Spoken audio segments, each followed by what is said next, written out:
for this being a gallery view where I can see all four or all three or whatever. Yeah, everybody's in a gallery view, and we are live and ready to go. All right, praise the Lord, everybody. This is District Elder David Settles, and I'm coming to you via Zoom and Facebook and all those wonderful things. And we are going to talk about some social issues. One of the issues that faces our church, the Black community as a whole, is our lack of involvement in some civic and social events and areas. I'm talking about the George Floyds, we're talking about the Breonna Taylors, all of the things that are going on, voter suppression, all of the things that actually concern us. And I've got Pastor Keith Caldwell of the United Methodist Church on with us. Keith, wave your hand. I've Hello, got Matt. folks. I've got Matt Ferry, who is a candidate for State House District number 48, which encompasses Rutherford County and some other areas. Wave your hand, Matt. Can Thank you you for hear me, having Matt? me. Oh, yeah, we're glad to have you. And I've also got Murfreesboro City Councilman Kurt Wade on with us today. Kurt, say hello to the folks. Hello. And Hello. Kurt is beginning his second term, and we're very proud to have him as a city council member here in the city of Murfreesboro. And I'm going to open the discussion. At this point, we have about 45 minutes that we can talk about. And we're going live on Facebook, so thanks to Deke, the deacon that's helping us out and putting all this out there. Thank you for all your technical assistance. But I want to open it up. Keith, I want to throw it to you first and talk about the historic role that the Black church has played in civil and social areas and things that go on in our country, and kind of where we've fallen off to in the 21st century. Could you hit that for us just a little bit? Sure. And thank you again, Elder Settles, for having me be a part of this. I want to chronicle the history of the church in America really quickly. If we think about from its development in the 1700s up until now, the two questions we have to ask ourselves as the church, what is the mission of the church? Is it to save bodies, or is it to save souls, or is it to do both? And the gospel tells us is to do both. And what has happened is we sometimes have a disembodied theology that is so otherworldly that it doesn't address the material reality of the oppression that's going on right here. I'd like to make a quick example. If you think about in ancient Egypt, every policy that Pharaoh made, every decree that everything he declared became public policy. So, for example, when he told the children of Israel, now you're going to make bricks without straw, then that became the law of the land. And if you don't believe it, see what happened to an Israelite who didn't make bricks without straw. So we live and die by public policy, right? And the thing is, that's what justice is about. It's not only about salvation on the other side of the grave, but it's about a this worldly salvation.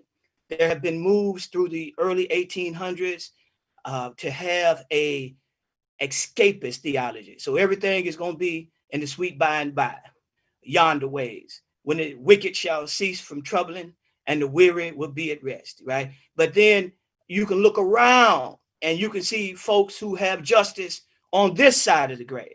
So it is a both and. And if we think about salvation, the very word, the root of that salve comes from a this worldly reality. It's literally grounded in the plants, the roots, the leaves that a salve is created to apply directly on a wound or injury for healing.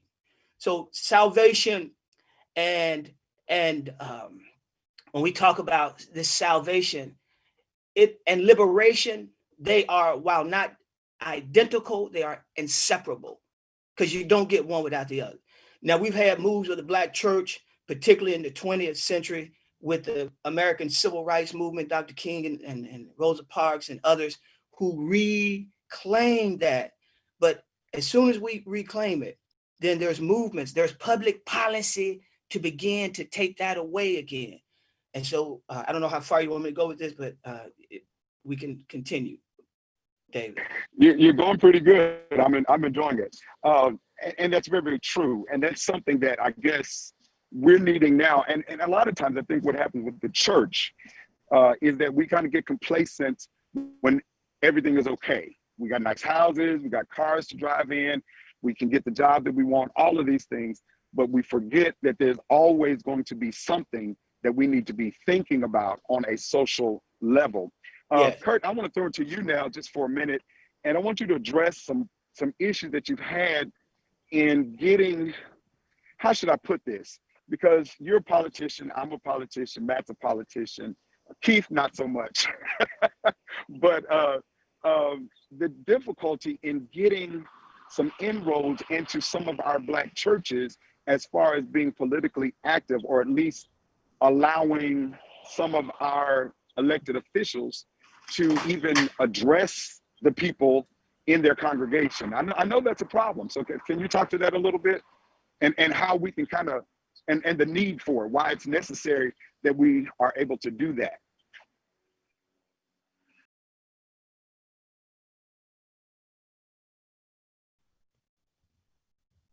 You muted, Kurt. Is Kurt still with us? I don't see him on the screen. Yeah, Kurt may not be with us. Well, I'll throw it to Matt then. Matt, I want you to talk about something that's very dear, I know, and important to you, and that has to do with voting and getting out the vote and being very active in letting people know we got to do it. This is a big problem in our community. When Barack Obama first ran for office in 2008, everybody was excited. We all got out, we all voted, but it kind of like, once he had his 2 terms, we fell asleep. But voting is essential. Talk to us about that. Well, I think there's a lot to say right there. So I'm going to try to keep it brief. But, you know, there is a general apathy with a lot of, just like Keith was just saying, like, public policy affects people's lives every day. They are literally making life and death decisions with these public policies. And we've seen this with healthcare. You know, President Obama passed Affordable Care Act and helped pass the Affordable Care Act 2010. It was Romney Care. It was a conservative, more conservative healthcare plan. And that still wasn't good enough. For the last 10 years, the Republicans have been working on repealing and replacing Obamacare, but they don't have a replacement plan. And even right now, the Trump administration has a lawsuit at the Supreme Court trying to strike down the ACA. And he just recently signed an executive order saying, we do protect people with pre-existing condition. Well, it's just an executive order. There's nothing else attached to it. It's just a statement. So, anyway, I could go on and on and on, but, no, what you said is right. Go ahead. Well, like with Medicaid expansion, I've talked, about this, and, Tennessee has the opportunity to sign on to Medicaid expansion with no added cost to taxpayers. Yet our leaders continue to refuse it. And we're in the middle of a pandemic right now, and they're trying to take people's insurance away. So we're literally fighting for life and death decisions. And, of course, it goes beyond that. There's environmental issues, and there's also criminal justice issues, of course, that are at the forefront. But, as far as like Murfreesboro, Rutherford County, sure. I think there's a ton of people who are not engaged who should be. Because like I said, politics do affect your life, whether you know it or not. So anyway, that's my spiel for right now. Right. Good to bring it back to you. Thanks. Pastor Caldwell, I want you to kind of help us with, there's a kind of a disconnect with our morality and our policies that occurs within the African American church. I'll be very, open and let you all know at one time I aligned myself with the very conservative wing of our government. And through time and change, I evolved, came back around. But there seems to be a difficulty in us standing up for our morals, but yet understanding the way government works, if I make any sense. And, you know, I'm of the opinion that it is not the job of the government to legislate our morality. That's me. I don't think the government should be doing that. I think that's what churches are for. And I think we are to educate our people. We are to teach our people right from wrong as we see it in our traditions and all those types of things. But can you speak to the importance of churches educating their people on the issues, or at least allowing the education to come forth? Because that's Okay. really critical. Yeah. So here's the big thing we always hear. We don't want to mix religion and politics, right? And that's a fallacy, because it comes from this notion of separation of church and state. Now, here's the reason. When you look at any politician and you look at their bio, and they'll have a headshot, right under their name will have their religious affiliation. They'll be Methodist, Baptist, whatever you'll see underneath. And the reason they lead with that is because that is to say that because of my religious belief, this will govern how I vote, how I create public policy. So this idea of we shouldn't mix them makes the assumption that they were not already co-constituted. See, we want to politics. Everything we do is political from the time we're born, when you get a birth certificate, to the time you die, when you get a death certificate. Let's make the distinction between electoral politics and politics writ large. So electoral politics, no, we're not backing a particular candidate, but we can have a scorecard, a report card of former kind of votes to see where this person would fall on the ledger, right? But the thing is, I use the example, if Elder Settles, I offered you, say, would you like some bread and butter, or would you like a glass of milk? And you say, well, I'll take the glass of milk because I have a lactose intolerance. I can't eat the bread and butter. Well, the butter is part of milk. So, but the thing about it, it's already came together. You're going to have a little butter in all your milk. You're going to have a little milk in all your butter. But the way it gets refined is according to the purposes it's going to be used. Cottage cheese would be refined differently, right? Yogurt would be, but it's all the same.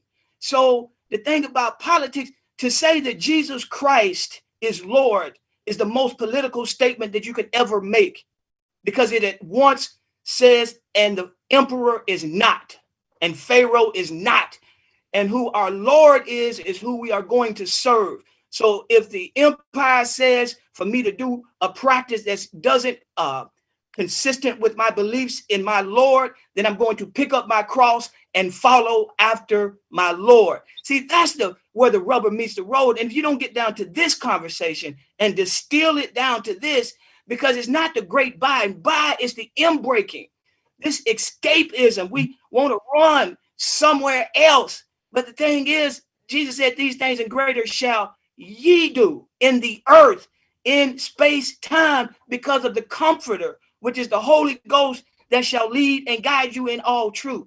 So that's the thing. But I also want to address the brutal legacy of white supremacy that has been embedded in this theology that we now accept oftentimes without a critical analysis. So we don't even know where the sacrificial gospel was removed and the ideology of white supremacy replaced it.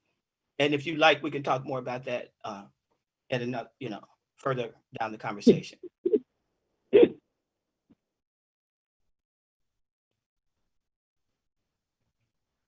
Did the screen freeze? No, I'm here. I'm sorry. I'm doing two meetings at one time. Kurt Wade is waiting to get back in. I don't know if we got him back on yet or not. I'm in. I'm in. Okay. Hey, David, Kurt, thank you. Hey, man, I want you to hit something. Okay, thank you, Kurt. I hope you can hear me. And yeah, I can hear you. Keith, you said a mouthful.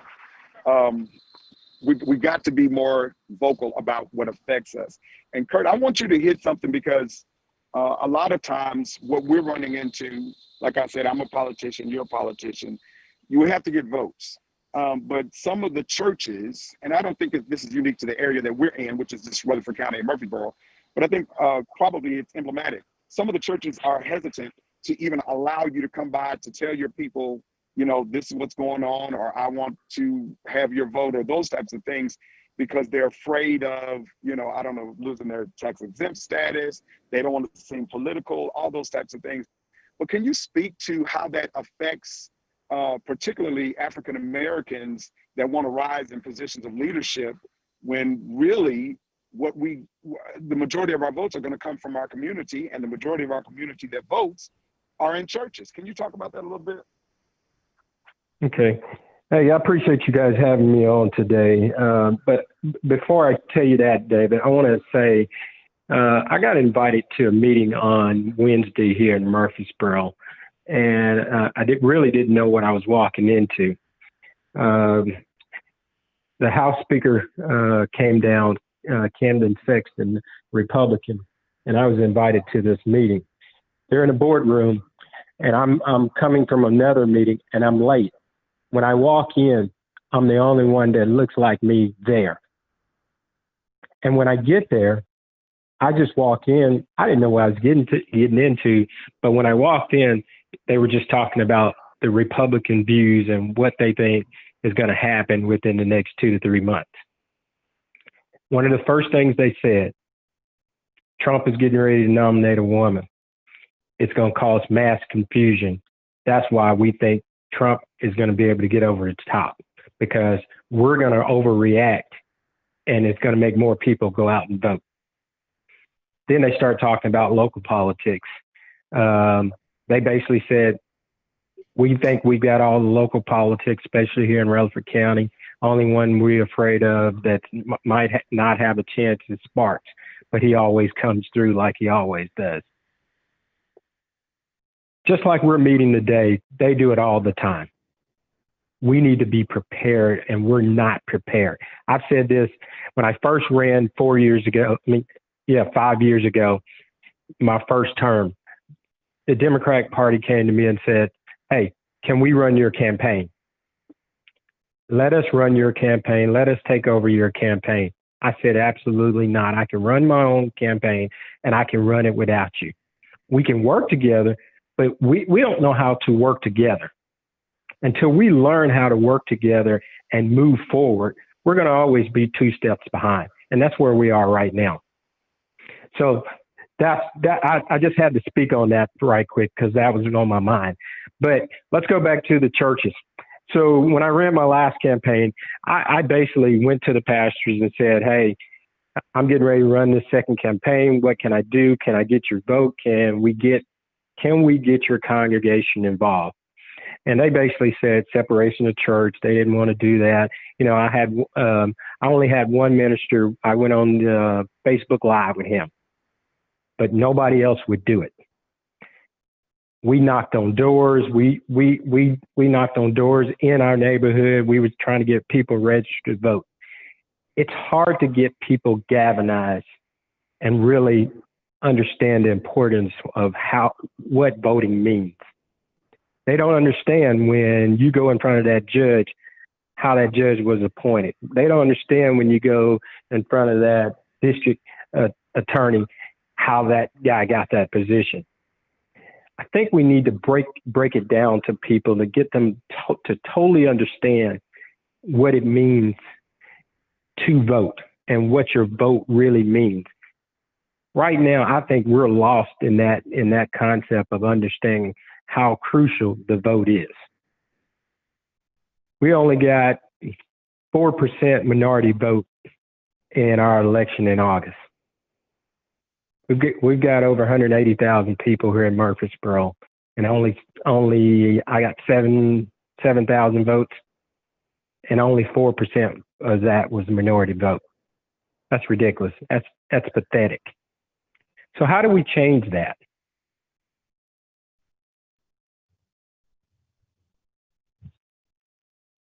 Hello?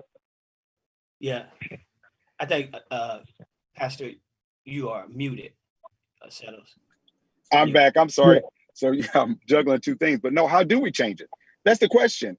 And I put it to our pastors, and Matt, you can chime in, and Kurt, you can chime back in, as well as Keith.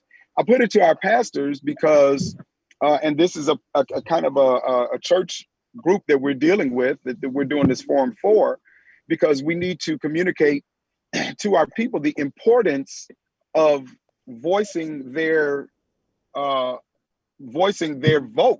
that they get out and vote, and that they support a candidate that supports their values. We can run down the list of all of the people that fought for your right to vote and these types of things.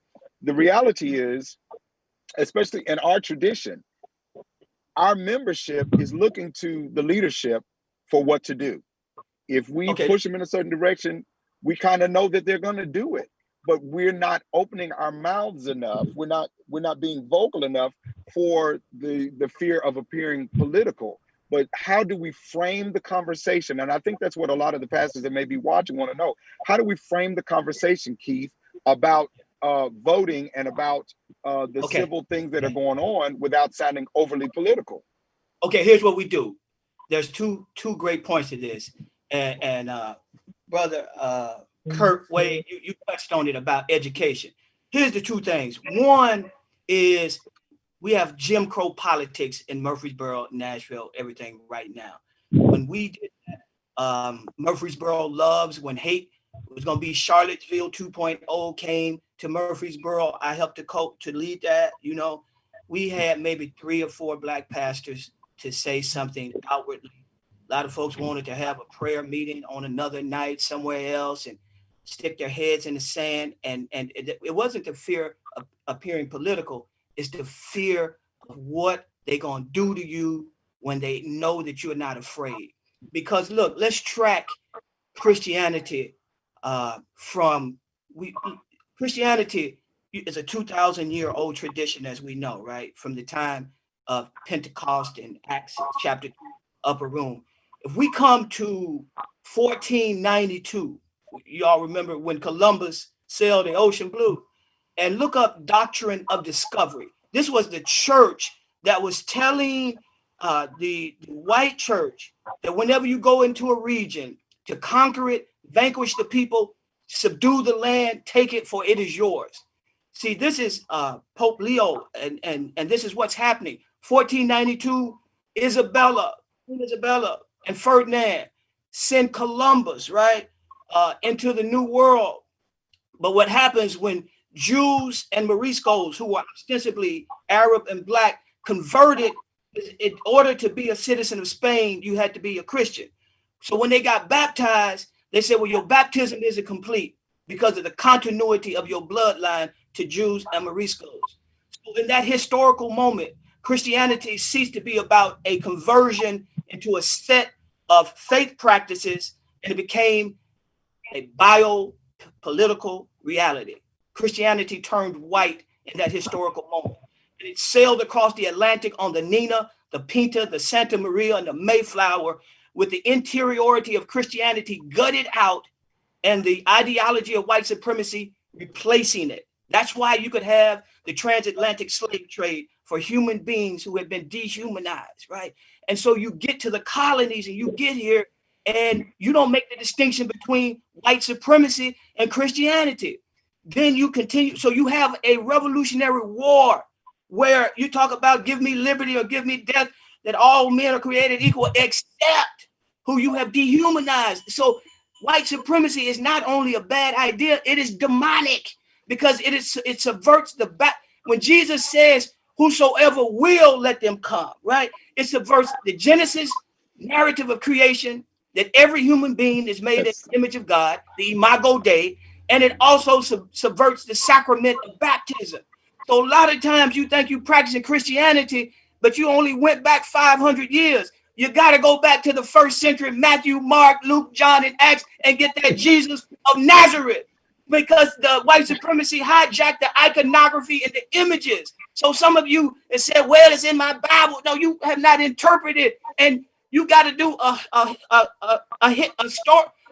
a study of the history of religion, because the canon got closed in the Nicene era, right around 500, Constantine, you know, all of this, and that's the end of antiquity. But God did not stop talking to God's people.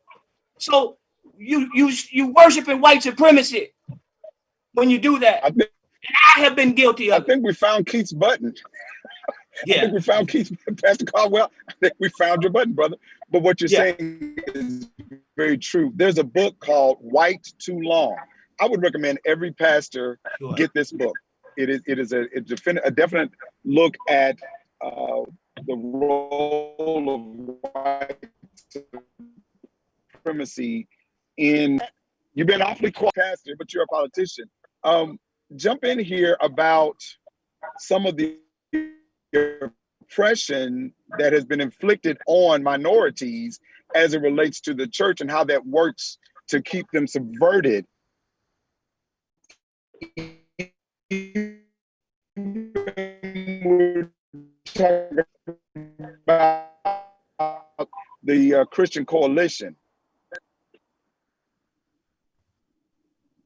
Who's that for? Kurt, are you with us? Well, Matt's not with us. Kurt, are you with us? Yeah, I'm here. I'm here. I want you to, and I know you heard. I know you heard what Pastor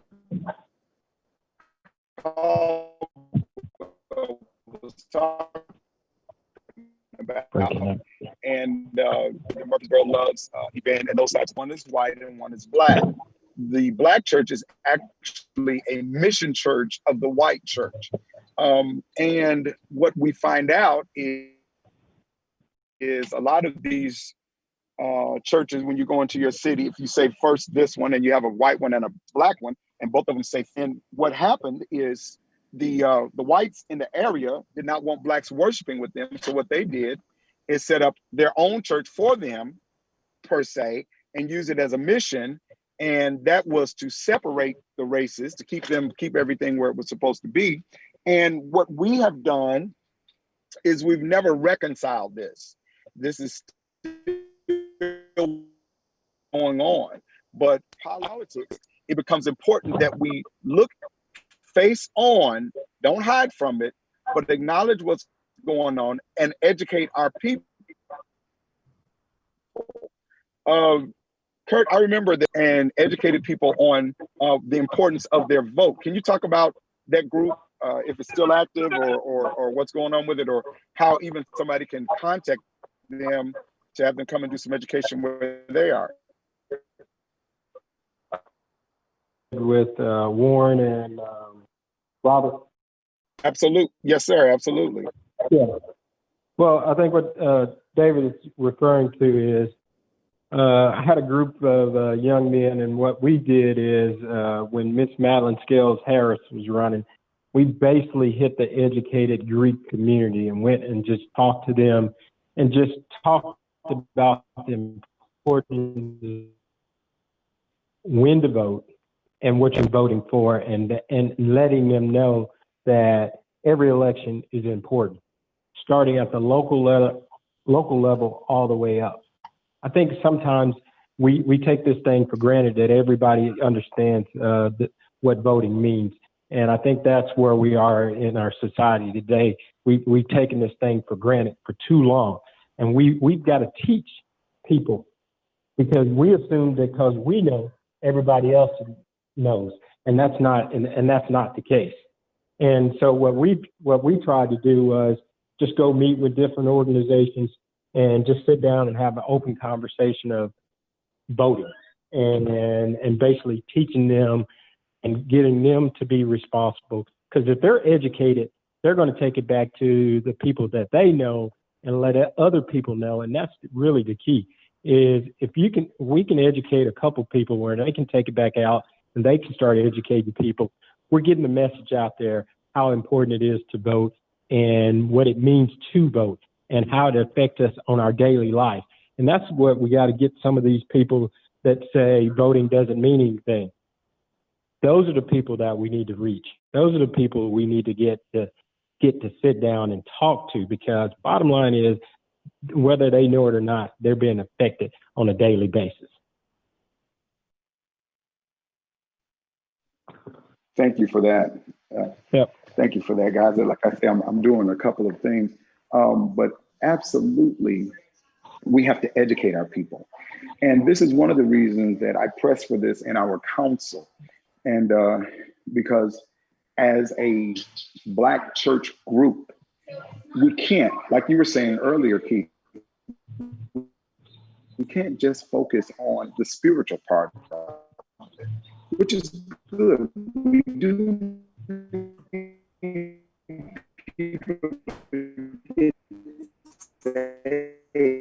we need people filled with the Holy Ghost. We need people, living right and all those types of things. But we all on how everyday life have a voice in. And if we don't, it's going to presume that everything's okay now on our federal level.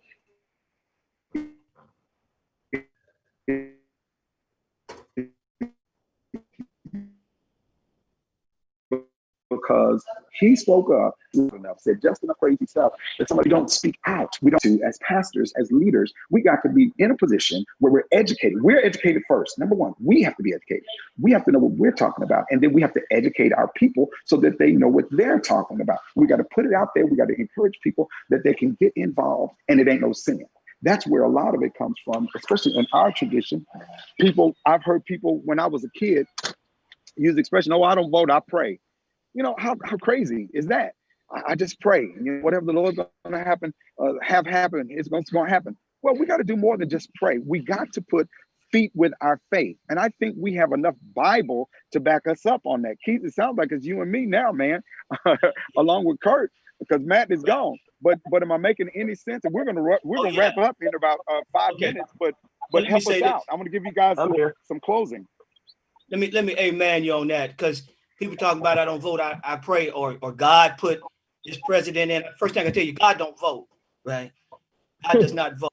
So people put this person in, and it lets us off the hook for what we are supposed to do. So we have a faith claim that we love this Jesus who died for my sins and all this, right? But this same Jesus is holistic. This Jesus is concerned with every dimension of our existence. We have 5 dimensions. Absolutely. One dimension is a physical dimension. I am sick. You have a social dimension. I have no name, no identity. An economic dimension. I have no bread. A political dimension. I have no voice. But the most profound one is a spiritual dimension. I have no hope.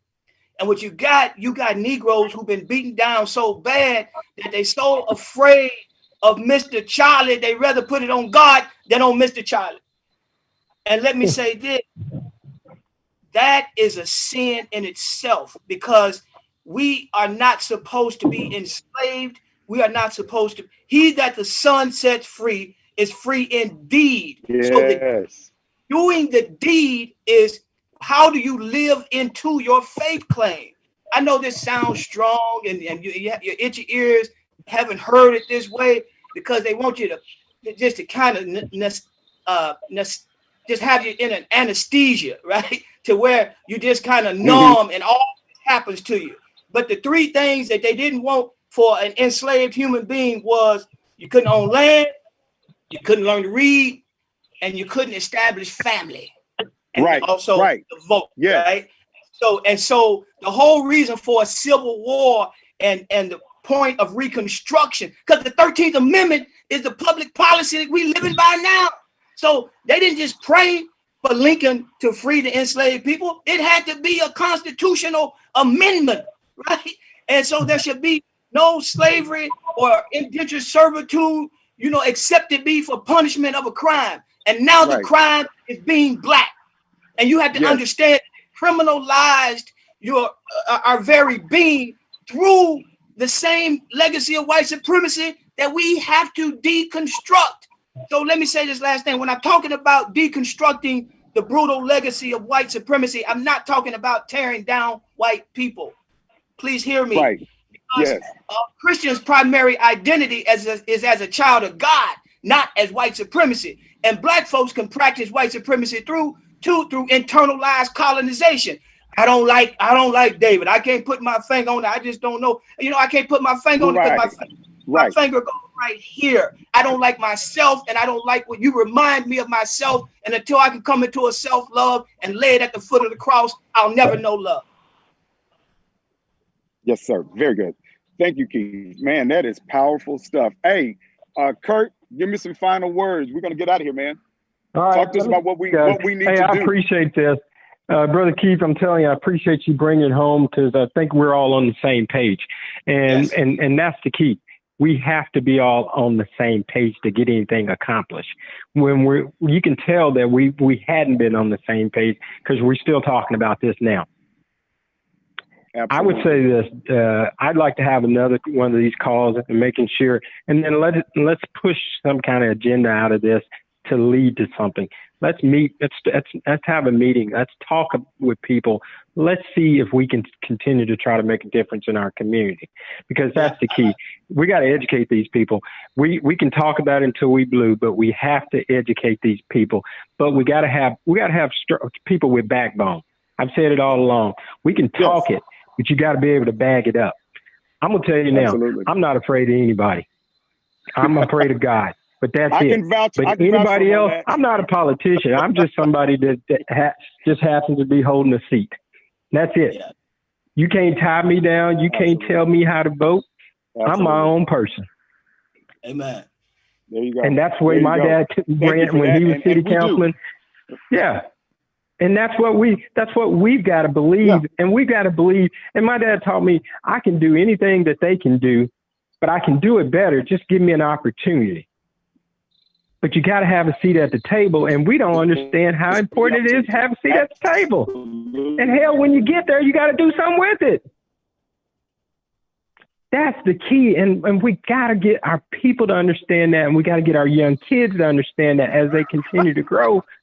We've got to get them to understand that. Yes. So that's my spiel for today, and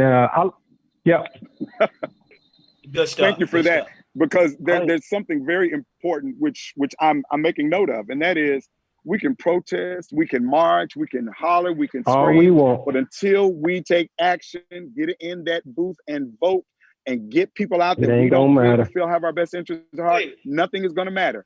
The actions happen in the legislation. Yes, sir, Keith. But those two are not mutually exclusive. Nonviolent they're not mutually protest. exclusive. No, they're not. Right. Okay. It brings attention. Look, it absolutely does. And can you, if you'll get a cadre of pastors together, we can do some workshops, and I would be willing to facilitate one or two, because this is that important. We're going to do it. Hey, guys, we got to go.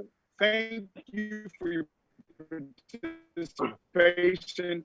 Matt, I don't know how I lost you, but Matt, thank you. Hey. Keith Caldwell, Pastor Caldwell. Hey, I'm still here. Okay, I try to get I'm still here.